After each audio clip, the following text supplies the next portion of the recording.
mort de Françoise Hardy, Thomas Dutronc très terre à terre, cette remarque qu'il ne supporte plus sur sa mère. Thomas Dutronc n'a pas hésité à dévoiler la remarque qu'il ne veut plus entendre au sujet de la mort de Françoise Hardy, sa mère. Près de 6 mois après la mort de Françoise Hardy, son fils, Thomas Dutronc a accepté de revenir sur la disparition de sa mère, lors de sa venue sur le plateau de France Bleu, dans l'émission Dans le rétro. Toute la tendre enfance, elle était vraiment très proche de moi, se souvient-il, encore ému. On a partagé tellement de moments, j'ai ces rires qui résonnent en moi, toute sa bienveillance envers moi, sa préoccupation. Mais pour le musicien, très terre à terre, il y a bien une remarque qu'il ne supporte plus entendre au sujet de sa mère. Alors on te dit, oui mais, elle est encore là, tu peux encore lui parler.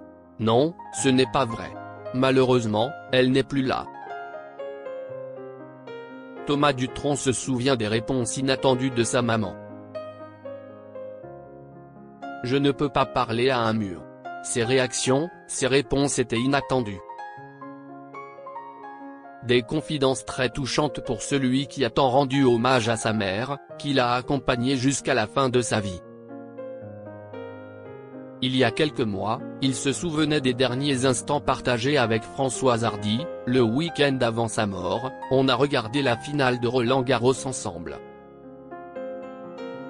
Thomas Dutronc se souvient que sa maman avait du mal à parler mais elle nous faisait encore rire. Elle s'est beaucoup battue. Elle ne voulait pas mourir, confie-t-il. Défenseuse du droit à mourir dans la dignité, Françoise Hardy a souffert les dernières années de sa vie. Les derniers instants de vie de Françoise Hardy, entourée par les siens. Mais elle n'a pas pu partir en toute sérénité, mais, son souhait était que l'on ne s'acharne pas. On n'a pas fait d'euthanasie. Les derniers jours, le cancer prenait trop de place, on était au bout, les médecins ont vu qu'elle souffrait trop, que c'était la fin. Ils l'ont accompagnée, dévoile-t-il. Toutefois, Thomas Dutronc se souvient du caractère bien trempé de sa mère, qui n'hésitait pas à lui faire des remarques sur ses musiques. Par exemple, elle n'aimait pas du tout Demain, le single de mon deuxième album. Elle n'arrêtait pas de râler. Quand on l'a joué avec mon père sur scène, elle a aimé les nouveaux arrangements.